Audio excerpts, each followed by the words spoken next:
Seal of Biliteracy.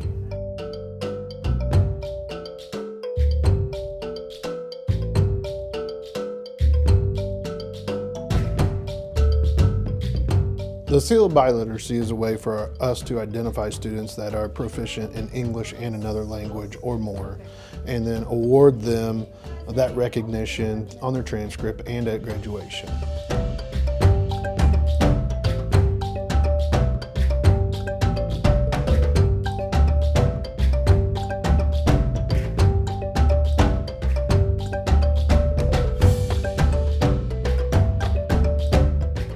It's really straightforward. So the state has told us that they need to earn a certain score on their EOC at the end of their sophomore year for ELA, or they could get a certain score on their ACT, or if they're EL learners, they have to get a certain score on a test.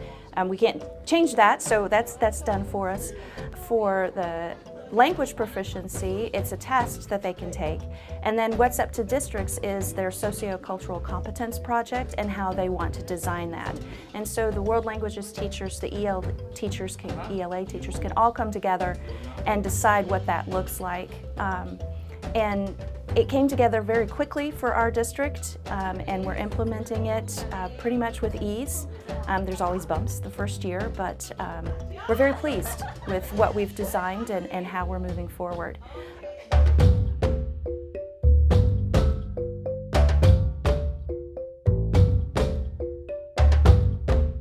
We are constantly pushing students to push themselves, stretch themselves a little bit. So to have a program that they can work toward, especially if they have kind of a propensity toward learning a language, or I think one of the most valuable pieces of this is students who are native speakers in another language. I think that is great for student motivation as students try to get themselves prepared for success in the next level. This is an opportunity, a new opportunity for East High School. And one of the things that we want to do here at KCPS is make sure that we give our students every tool, every opportunity to make themselves even more marketable.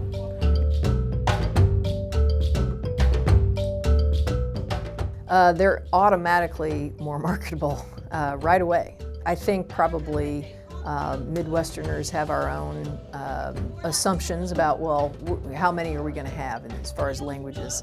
I looked at our list yesterday of eligible students, both those who are eligible based on advanced language studies and those who are eligible because they are native speakers of another language.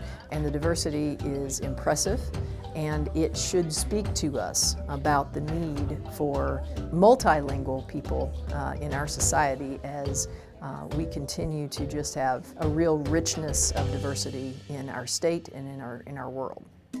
So we have a huge Spanish-speaking population, so I know Spanish will be our largest group of students. We also anticipate students completing the SEAL in Arabic, Vietnamese, Burmese, and Karen, although that might be kind of an alternative route because there's not necessarily a test for those students. They'll submit via portfolio. Swahili will also be probably a portfolio submission. And then at Lincoln, we have students with French and Chinese also.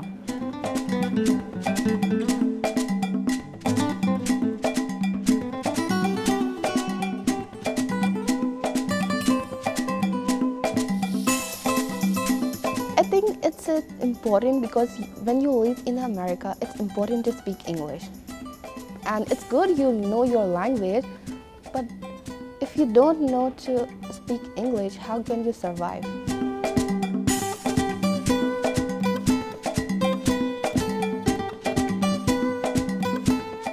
It gives my kids a goal to work towards. It's something tangible, right? They know that if they continue on and continue getting better and being more proficient in the language, that they can get something that says that. And that's really exciting for them. It's exciting for them because it's something that goes on their transcripts, something they can put on job applications. It's something they can put on resumes. So they're pretty excited about that. Three major ways I feel like our program will be affected by the Seal of Biliteracy. Number one, we're looking at growth and retention as the word spreads that this is another accolade for our students, another way to recognize how awesome they are. Number two, in my mind as an educator, it's going to help us collaborate and make sure that we're on the same page in terms of what we're expecting our students to do across the languages, across the district, and hopefully across the state. And then number three, hopefully it's going to help raise awareness for the program altogether, which will push towards getting, in the future, more classes at an earlier age.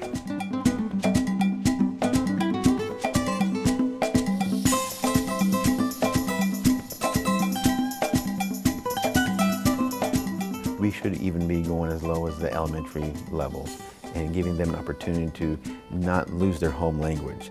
As a former elementary administrator, we wanted to make sure that they did not lose their home language.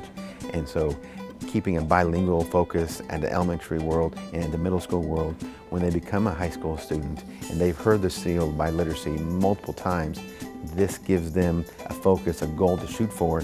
And then in the elementary, we're going to be working on building our K-8 pathways, which is how we celebrate the milestones of those younger learners. So how we build out those programs and really get a language education focus in our K-8 programming as well.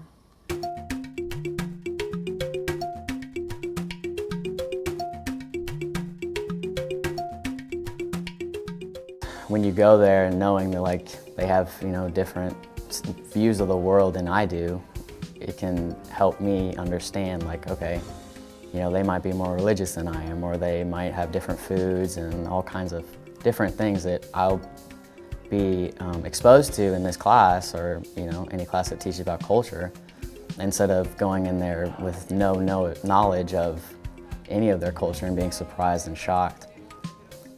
I think it creates open-mindedness, you're really open to other things, seeing other things, learning things that you probably just wouldn't see on social media and stuff like that.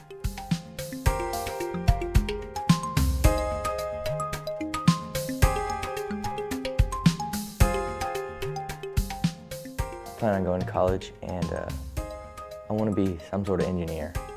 My career goals is to be a lawyer. I want to go to West Point, and I want to be an astrophysicist for the military. When I grow up, I would like to be a patent attorney. I kind of want to be a therapist. I want to be a game programmer. I'd like to potentially work for the UN or do something with international law.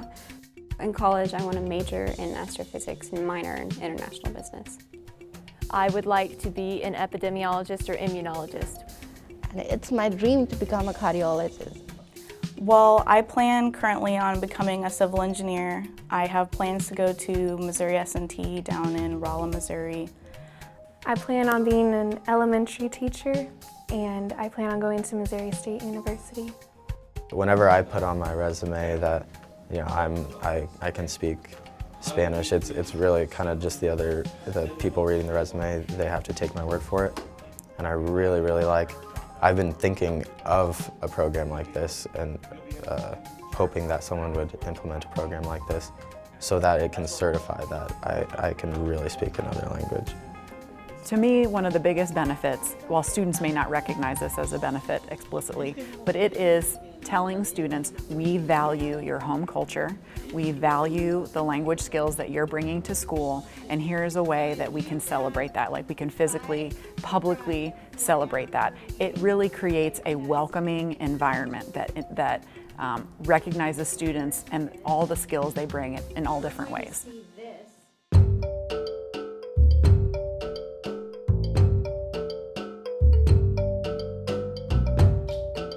I think that having a legacy language from your family or a language that you learn in school shows that you have additional thoughtful skills, that you can have conversational skills, and that you bring reasoning to the workplace.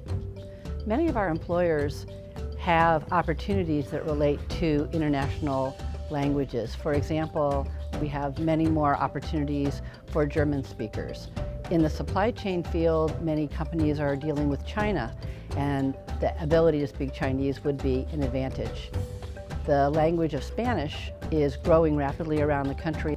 The Hispanic Chamber of Commerce posts jobs, many of which are looking for bilingual skills. And lastly, I would add that many of our banks and grocery stores are hiring people that speak other languages such as Bosnian, Vietnamese, because they want to serve a wide range of our customer base.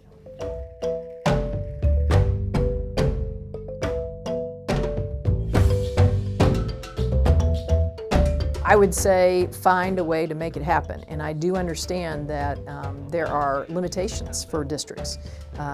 Not every district can offer advanced world languages to the point that some of the larger districts can.